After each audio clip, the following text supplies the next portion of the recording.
Mabuhay Pilipinas! Maligayang pagbabalik dito sa aking channel, pero kung bago ka lang, pasuyo ng like and subscribe. Salamat agad. Ngayong araw ng Sabado, May 4, 2024, mga kababayan, asahan pa rin po natin ang epekto ng easterlies na magiging mainit po ang ating panahon, lalo na pagdating ng umaga at tanghali, pero may tsansa na po ng pagkakaroon ng maulap na kalangitan na may mga pulupulong pag-ulan, lalo na pagdating po sa hapon.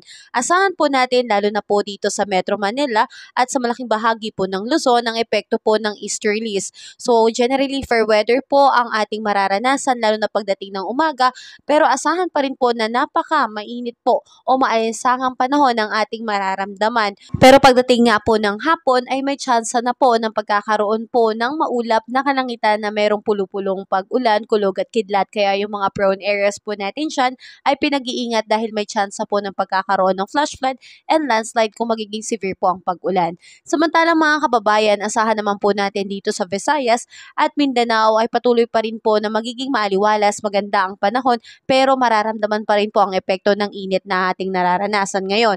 Samantalang pagdating naman ng hapon at gabi ay may tsansa na po ng pagkakaroon po ng kulog at kidlat at pag-ulan at maulap na kalangitan. So pinag-iingat din po ang bawat isa na kung lalabas ng bahay ay magdala po ng payong bilang pananggala kung biglaan mang uulan o kaya naman kapag umaga ay napakainit bilang pananggala natin sa matinding sikat ng araw. Sa ngayon mga kababayan, wala pa rin po tayong bagyong namamataan sa loob at labas ng Philippine Area of Responsibility.